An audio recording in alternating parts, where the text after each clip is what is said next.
लागता.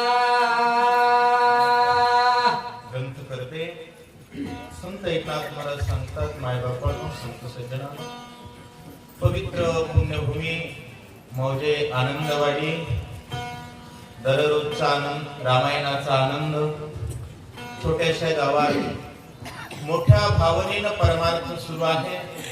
रोजची वाचक सूचक श्रोतेजन सर्वांना वंदन, नमन, नमस्कार.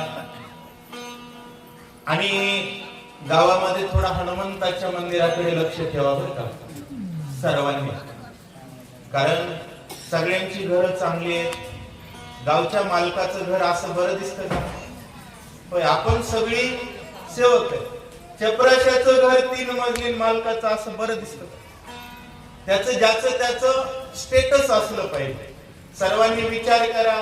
आजकाल थोडं आमदार साहेबांना बोललं की करतात महाराज, सरकारचे पैसे पडून आहेत, कारण सरकार रामायणाचं आहे.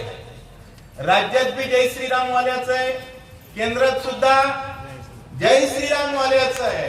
आणि हनुमंताच्या मंदिरासाठी मागणी मागितल्यानंतर नाही म्हणण्याची हिंमत गावापासून ते पंतप्रधानापर्यंत कोणाचीच नाहीये.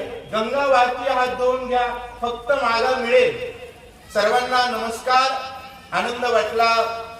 गावच्या भाविकांनी बोलवलं, उमाकांत महाराज असतील किंबहुना सर्वच आमचे रामायण प्रेमी असतील. प्रतिपाद्य विषय अशा प्रकारचा आहे, सांगण्यासाठी वेळ नाही. अतिशय जलद वेगेत वाचक चांगला दिलेला आहे आणि वसंत महाराजांनी पोट भरलंय सर्वांचं. बरोबर आहे. प्रभू रामचंद्र त्या ठिकाणी हनुमंताला बोलू लागले, हनुमंता, ब्रह्मदेवाला शक्य नाही अशी कष्ट केलास, तुझी उपकार फेडणं शक्य नाही. तुझ्या उपकारात तत्वता मी ऋणी झालो कपिनाथा. वाचा कुंडली सर्वथा काही तत्वता न बोलवे. स्वतः ब्रह्मांडाचा बाप असणारे भगवान हात जोडून म्हणतायत, अरे हनुमंता, तुझ्या उपकाराबद्दल बोलणं शक्य नाही, मी ऋणी आहे, माझ्या मुखातून शब्द निघत नाही. एवढा ज्याचा देवावर उपकार आहे त्याचं मंदिर टोलेजम बांधलं पाहिजे. कारण त्याची जर आपण सेवा केली, सब सुख लहे तुम्हारी शरणा, तुम रक्षक काहू को डरना, भगवान वंदन करतायत. तुझ्या कर्माची कथा काय सांगो हनुमंता. सीता शुद्धीची कथा ऐकता चिता चळकाप. अरे हनुमंता, तुझ्या कर्माची कथा ऐकायला गेलं तर चित्ताला चळकाप सुटेल. अशा प्रकारचे परिश्रम कशासाठी केला? सीता शुद्धीला. लक्षात घ्या, वानर किती होते?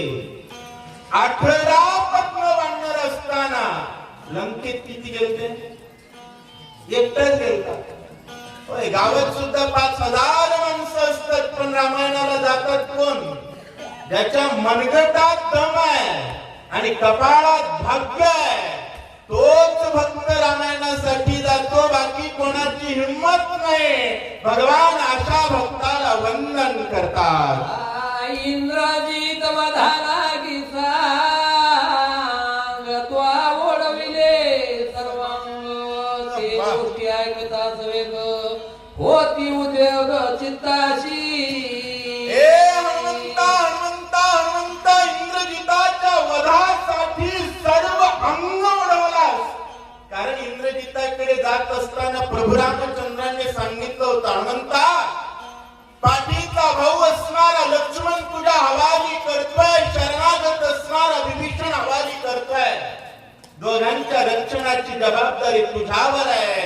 दोघांच्या सुद्धा केसाला धक्का न लावता इंद्रजित निकुंभेत जाऊन मारलास. एवढा उपकार तुझा. एक एका उपकारा उत्तीर्ण जीवे न होई जे कपिनंदन. सर्व स्वेशी आपण ऋणी संपूर्ण मी तुझा. अरे हनुमंता, एका उपकाराचा विचार केला तर मी ऋणी होऊ शकत नाही.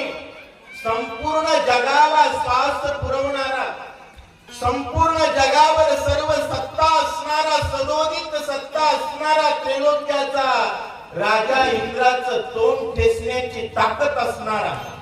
मागच्याच अध्यायात म्हणला इंद्राला तोंडच ठेसील एवढी सत्ता असणारे भगवान म्हणतायत हनुमंता, तुझ्या उपकारातून मी उत्तीर्ण होऊ शकत.